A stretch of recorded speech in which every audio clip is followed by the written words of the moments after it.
Hello and welcome to this video walkthrough of the Independence Checker, a fantastic new tool to establish and demonstrate your independence in the eyes of your clients and the regulator post-RDR. But first, let's remind ourselves of the requirements for independent advice according to the most recent final guidance from the FSA.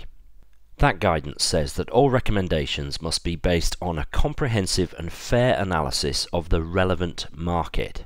That term relevant market is important, and the recommendations must be unbiased and unrestricted. That phrase relevant market is defined as all retail investment products which are capable of meeting the investment needs and objectives of a retail client. And our challenge as advisors who want to stay independent post-RDR is to be able to demonstrate that we have considered all retail investment products for every client. You're now looking at the Independence Checker. You can see that it's written in Microsoft Excel, and though I'm recording this in the Mac version, Microsoft Excel is Excel no matter what platform you use it on. But it's a tool which is familiar to all of us. Now, the Independence Checker is based around 4 tabs on this particular Excel sheet. Here they are down at the bottom. They are a tab called Client and Advisor, and this includes all the questions you need to ask your client in order to be able to filter the universe of available retail investment products specifically for their situation. We're going to look at those questions in just a minute. The Advisor Only tab is the results of the filtering process and enables the advisor to add some free notes, particularly for that client. The Filter tab can be set at a practice level so that business owners can ensure that their house view is applied to all clients of their firm consistently. It's here that the filters are set. And then finally there's a Reference tab which is updated each tax year with certain limits like pension contribution limits and enterprise investment scheme limits and things like that. Let's have a look at the Filter tab first. Here on the Filter tab we have all the retail investment products listed down the left hand side, and they are grouped firstly by wrapper. So these are obviously the high-level tax wrappers, anything from annuities through drawdown plans, SIPs and SASs, to ISAs, pretty much every kind of tax wrapper available. Then moving down we have the composition, so the underlying investments within those wrappers, looking at OICs, investment trusts, ETFs, etc. Cash savings then, including national savings and other cash alternatives, and then finally an important option, repayment of debts. If I just scroll back up to the top here, you can see along the top the filter columns. And the idea here is that you can decide which of your clients are suited to which retail investment products. So if I use venture capital trusts here as an example, you may decide that you only want to talk about venture capital trusts to clients who have an extensive understanding and lots of past investment experience. Or you may decide that a reasonable degree of investment experience is enough. But you can set these at practice level, and this filter sheet is passworded, so you can set it at practice level and not give your advisors the freedom to change this. This ensures consistency throughout your practice.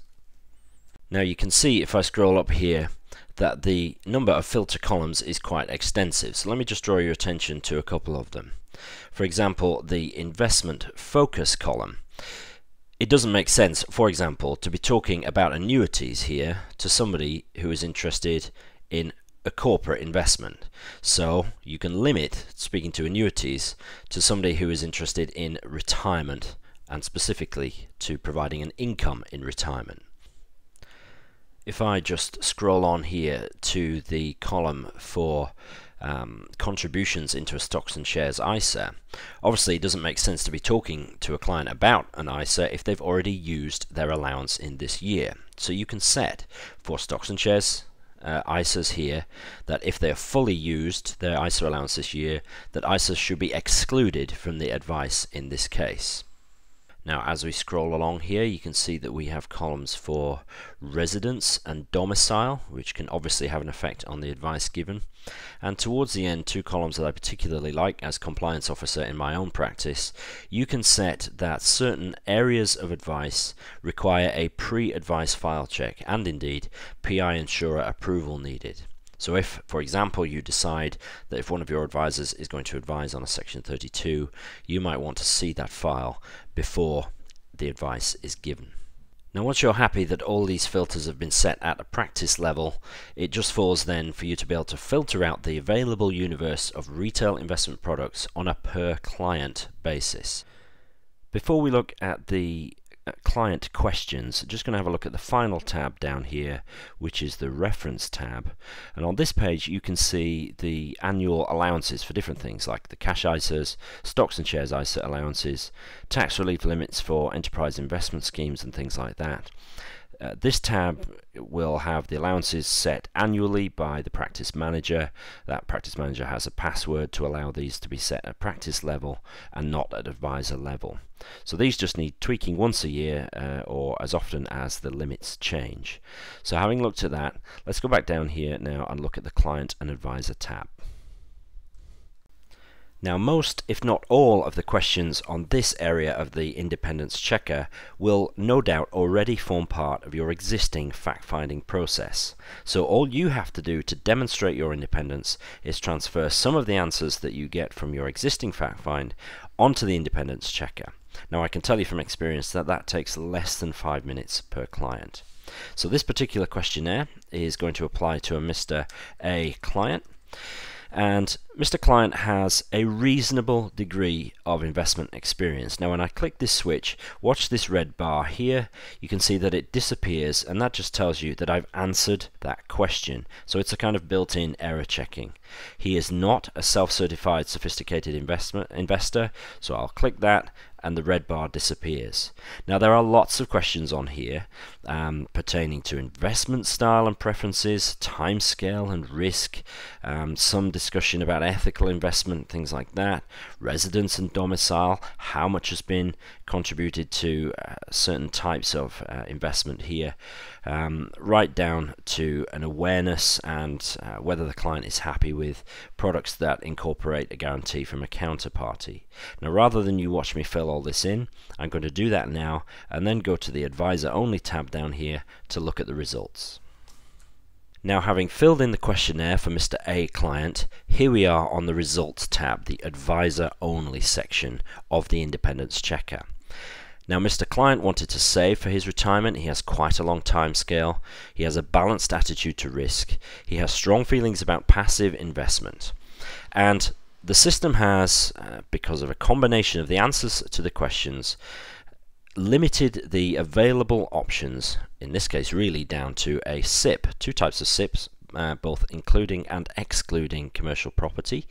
But the available options are here in green. You can see these are the underlying investments. So given his preference for passive investment, we've got ETFs and OICs, which can obviously include trackers and things like that. And so all the available options are here in green. You can see that the practice here has said that for any SIP which might include commercial property or borrowing, a pre-advice file check is required, and indeed a PI insurer pre-approval. So these are the available options, and if I scroll down, they are listed here at the bottom. Now here the advisor can make a choice, and he can decide to discount one or other of these options to arrive at his final recommendation. But here there is a space for free notes, so if the advisor has decided that he wants to exclude insured funds from his recommendations, he can, under the discounted by advisor column, click yes, insured funds have been discounted, and the system asks for some free notes here. So hopefully you can see that using some standard questions which are already part of your fact-finding process and some practice level filters, we have filtered the entire universe of retail investment products down to just a few short choices for this client based on his individual circumstances. All you need to do is keep a copy of this spreadsheet on the client file, and you can prove to the regulator that you have undertaken your duties as an independent advisor.